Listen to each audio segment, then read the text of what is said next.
پانی کی پانچویں قسم یعنی کنویں کا پانی، اور جس طرح سے نام واضح ہے اسی طرح سے اس کی تعریف بھی واضح ہے۔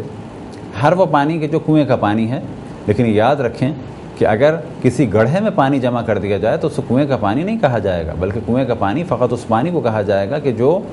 کنویں کی صورت میں ہو اور زمین سے متصل ہو۔ اب یہ کنواں 200 فٹ کی گہرائی پر ہو، یا یہ کہ بنگلہ دیش میں یا بعض ساحلی علاقوں میں جس طریقے سے 4 یا 5 فٹ کے بعد پانی نکل جاتا ہے تو اسے کنویں کا پانی کہا جائے گا، اور بعض بیابانوں میں اور ریگستانوں میں 300 فٹ کے بعد اگر پانی نکلتا ہے تو وہ بھی کنویں کا پانی ہے، وہ بھی کنویں کا پانی ہے۔ کنویں کے پانی کی بھی خصوصیت یہ ہے کہ چاہے اس کی مقدار بہت زیادہ ہو چاہے اس کی مقدار کم ہو، جب تک اس کا رنگ یا بو یا ذائقہ نجاست کی وجہ سے نہ بدلے، یا یہ کہ تینوں کی تینوں یعنی رنگ یا بو یا ذائقہ یہ تینوں چیزیں نجاست کی وجہ سے جب تک نہ بدلیں اس وقت تک وہ نجس نہیں ہوگا۔ بس اگر ایک کنواں چاہے وہ 3 فٹ چوڑا ہو، اس کا ڈایا 3 فٹ کا ہو، چاہے کنواں کہ جس کے ذریعے سے کھیتوں کو سیراب کیا جاتا ہو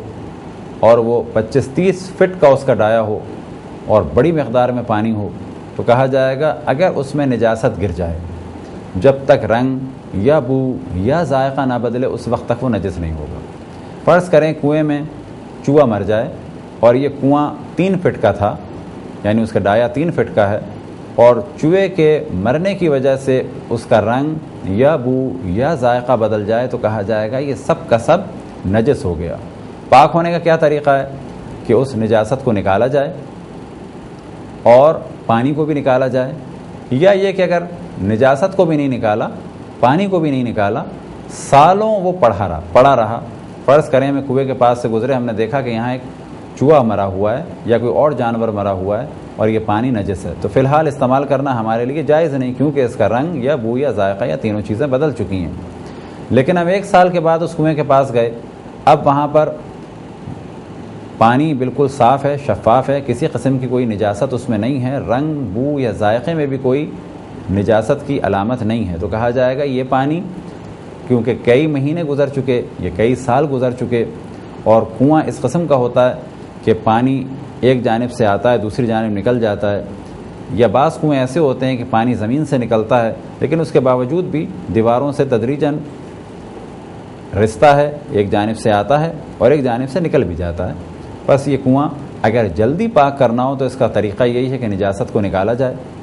اور اس وقت تک پانی کو نکالا جائے جب تک اس کا رنگ یا بو یا ذائقہ جو بھی نجاست کی وجہ سے تغیر ہوا تھا یعنی چینج آیا تھا وہ دوبارہ اپنی نارمل کنڈیشن میں آ جائے۔ جیسی وہ نارمل کنڈیشن میں آئے گا تو کہا جائے گا کہ یہ کنواں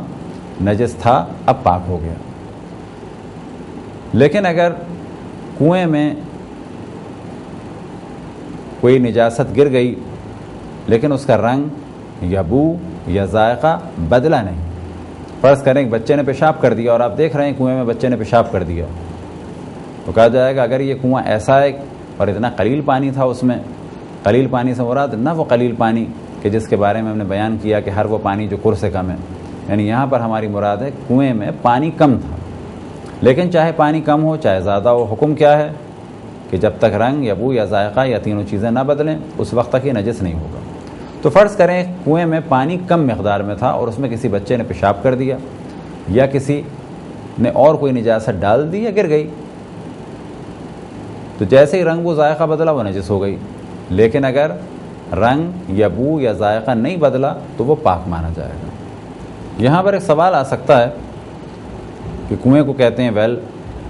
اور ٹیوب ویل بھی آیا کنویں کے حکم میں، تو کہا جائے گا اگر ٹیوب ویل کا پانی کنویں سے نکل رہا ہے اور اس طریقے سے نکل رہا ہے کہ اس کا اتصال کنویں سے باقی ہے، یعنی ایسی مشین ہے کہ جب پانی آ رہا ہے